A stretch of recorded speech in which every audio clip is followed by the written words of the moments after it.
Talk about a dominant win in game 3.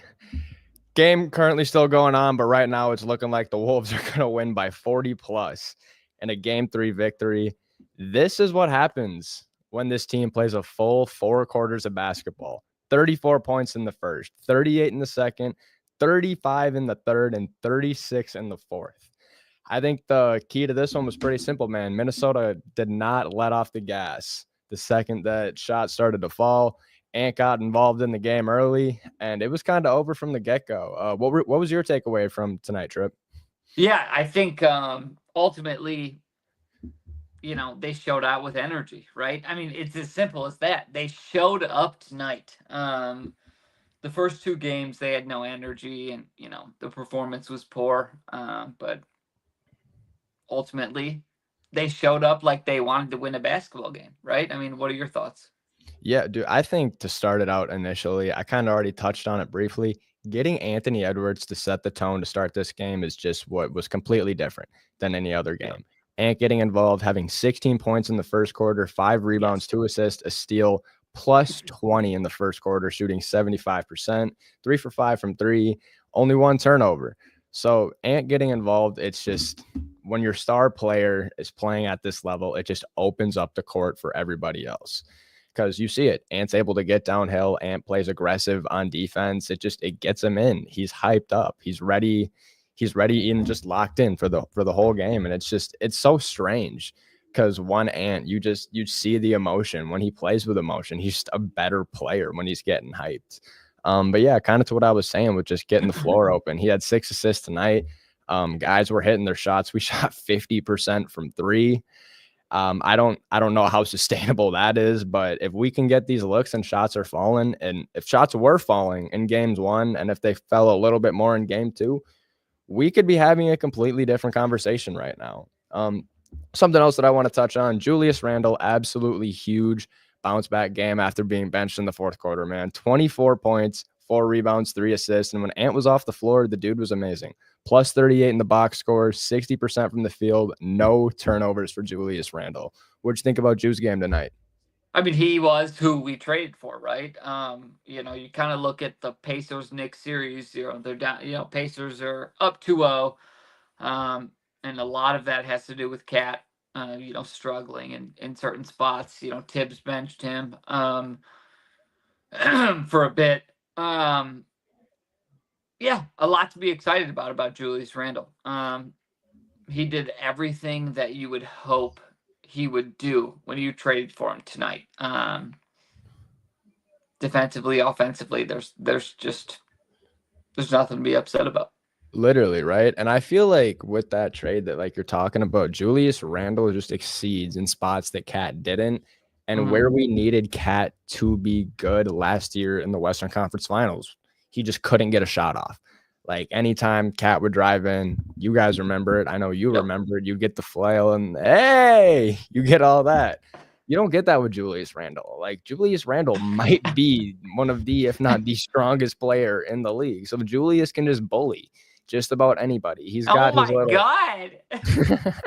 he's got his little patented little half spin fadeaway weird thingy. Yeah. And it works.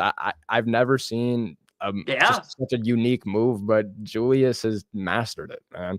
He's figured it out. And then he can also just be the hub of your offense when Ant's having an off night. It's a little bit harder against this OKC team, just considering that they're a generational defense. They are probably one of the 10 best defenses the NBA has ever seen. Dare I say top 5. So it's a little bit different for Julius in this series because you saw in the LA series and really in the Golden State series, you get him the ball right there at the nail. He's a great facilitator. He can flick it to a corner. He's, like I said, one of the strongest players in the league. He can take it at anybody, and there's a decent shot.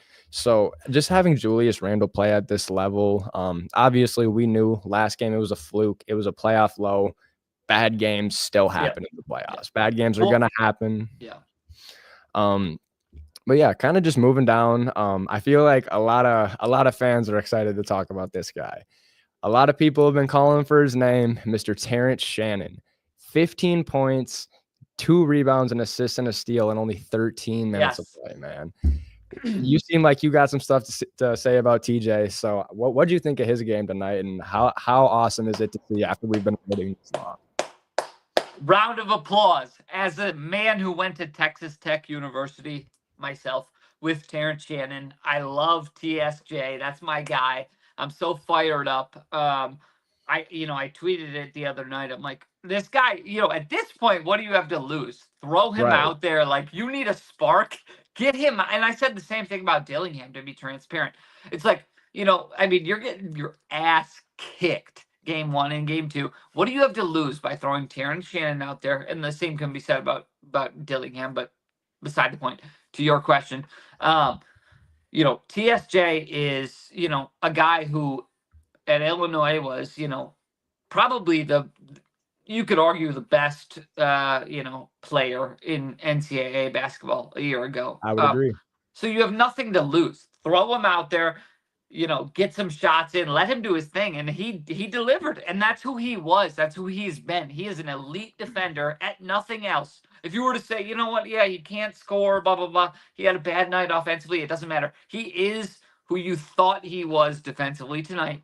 He's an elite defender.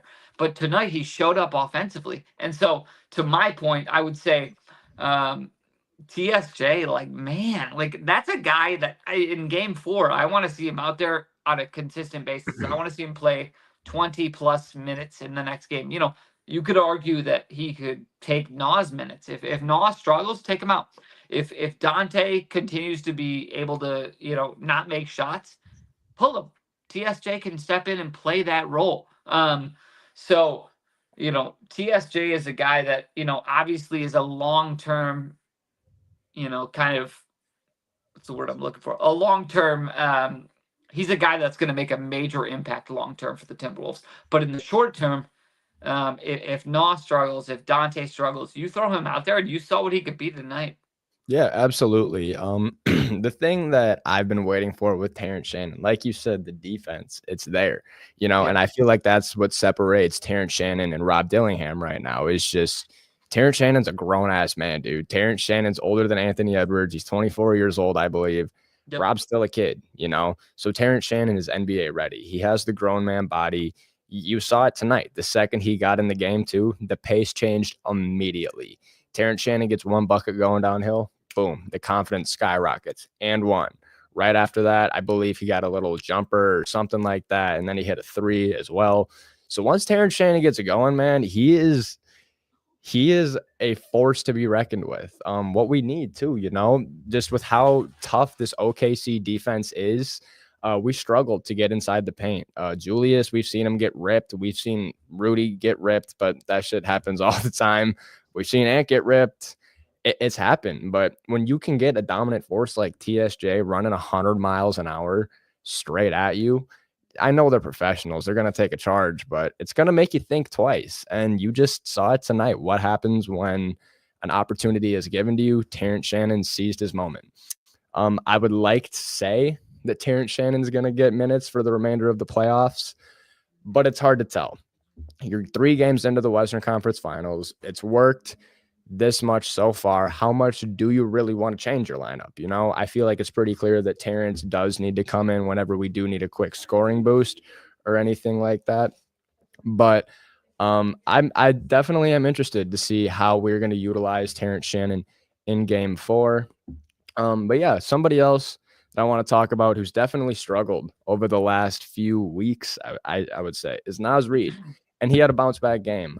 In the playoffs, it's very clear that role players play better at home. If this series doesn't tell you anything, I don't know what does. We saw Alex Caruso come down in games 1 and 2 and shoot like in transition threes. When does Alex Caruso ever do that? Never. You just saw Nas. He was struggling. Dante DiVincenzo was just allergic to making shots in game 1. Nikhil struggled game 1. But then you get back home. Role players play so much better. Nas, 4 for 6 tonight. Terrence Shannon, 5 for 8. Jaden McDaniels, he kind of struggled shooting the ball, but he still got his own, 10 points. Nikhil, 55% from the field. He shot 5 for 9 with 12 points. Dante, he didn't necessarily do as much, but I don't think that I was complaining at the TV once for what Dante did tonight. He shot 100% from the field. He only had 6 points, a rebound, and 3 assists, but he was still a plus 24, and Dante was super impactful. So when you get your role players to play like this is when Minnesota is at its best. Yep. This is one of the benefits of having as deep of a team as we do.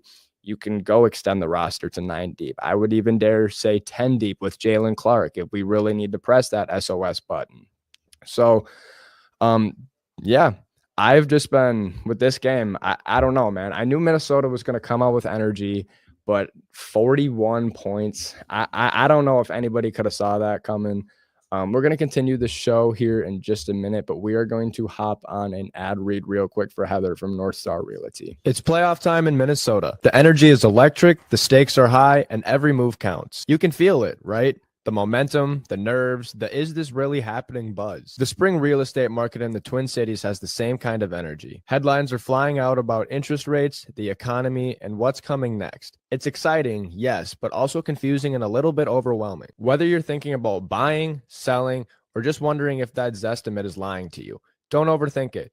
Go to wolvesrealtor.com and connect with Heather. She's not just a fan in the stands. She's on the court every day with Exit and North Star Realty, reading plays, adjusting the strategy, and helping people make confident moves, not panicked ones. Even if you're just curious or unsure about the next step, wolvesrealtor.com is where you start.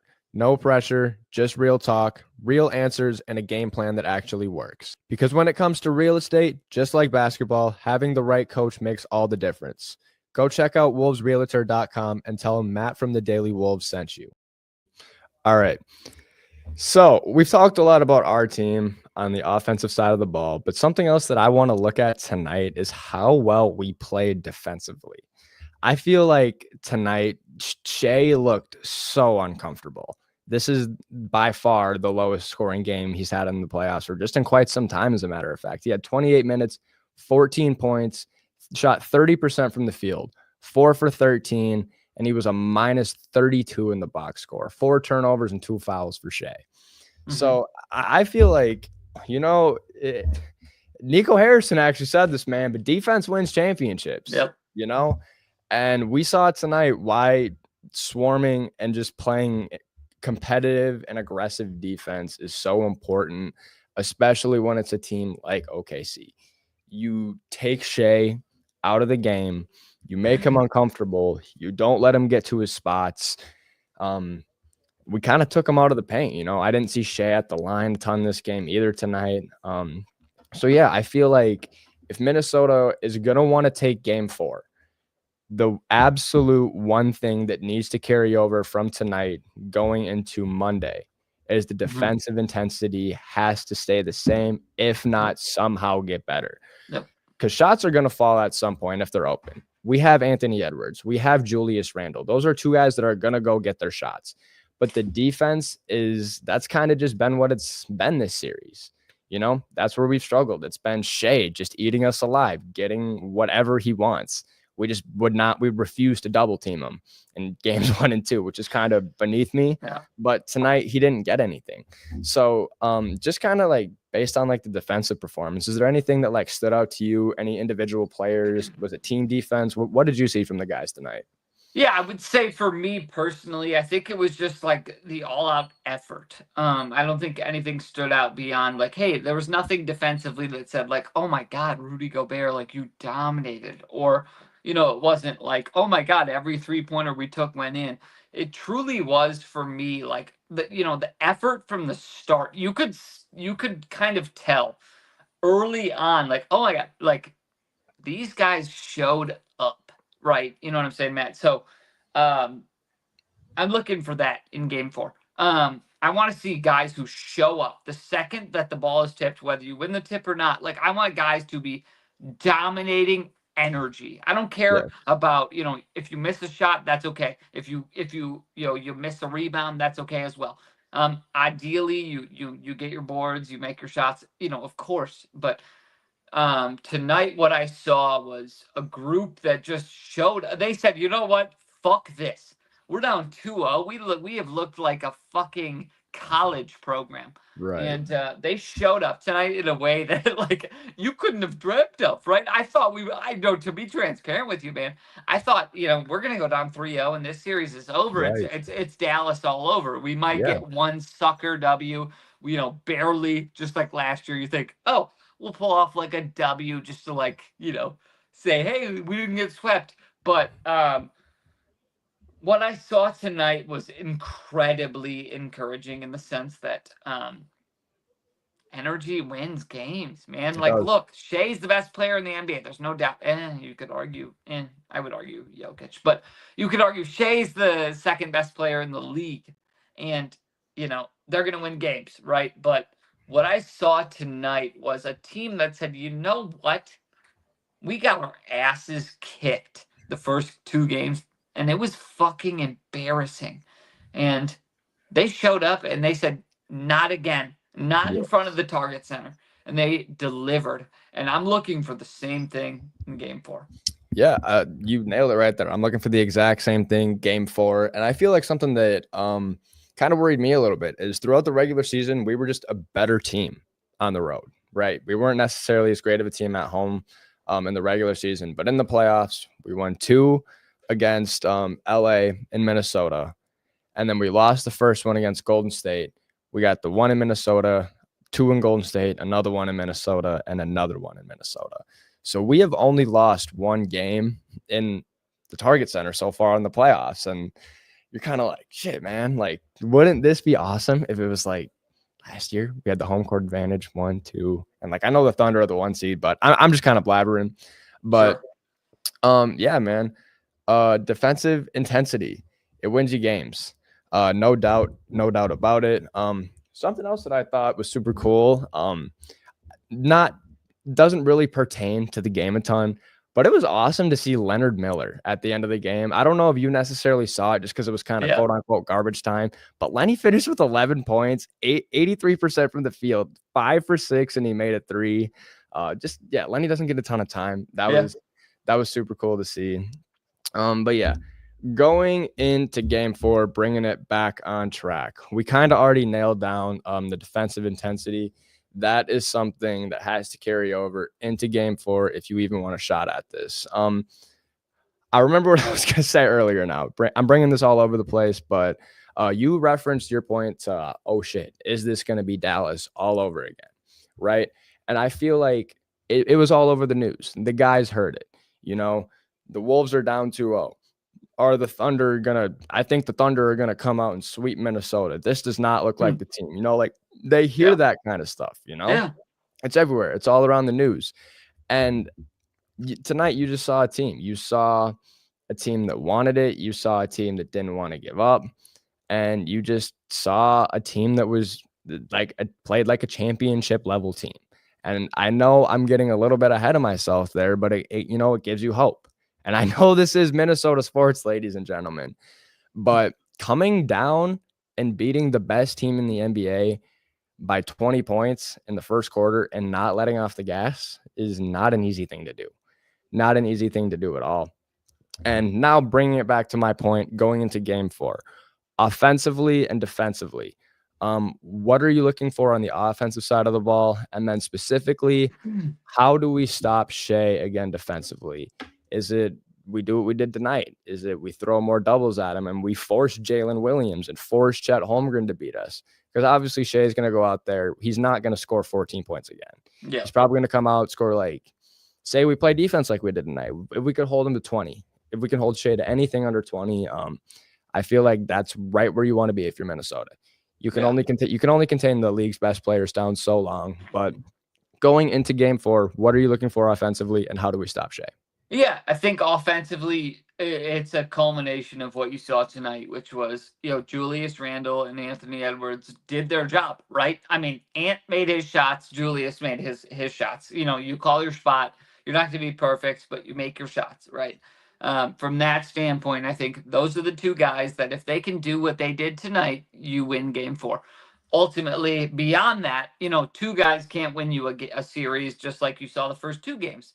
Julius had his moments, Ant had his moments in the first 2 games, and we got our asses kicked. So beyond that, I think, you do need a Terrence Shannon who tonight I was very grateful to see get minutes. You know, you need guys like that. Jaden McDaniels make your shots. Who tonight, Jaden McDaniels, it seemed like made every shot, you know, that was given to him. You need your, you know, your counterparts beyond, you know, I think you need Julius and Ant to have a strong start out of the gate, which is very feasible. But beyond that, I think you need, you know, your complementary guys to make shots, and that doesn't mean they have to make all of them, you know. But if things, you know, for Julius and Ant aren't perfect, you need your guys to make shots, and that means, you know, Dante has to continue. You know, he's been a struggle, but tonight he had a great night. He needs to step up. Those types of players need to step up to win game 4. That's the reality of, you know, kind of what we're dealing with, from that perspective. And then, you know, to not kind of blow it, I think to your point, Leonard Miller, you know, those types of guys, I think you could argue have a role in the next game defensively, you know, strictly from a length perspective. You know, Rudy stepped up. Guys like that, you have to leverage the length that you have at your fingertips to make stops and kind of deliver, right? I mean, J-Dub, he's been a stud. Shea obviously is who he is. He's MVP. Chet, you have to find a way to contest those guys' ability to make shots.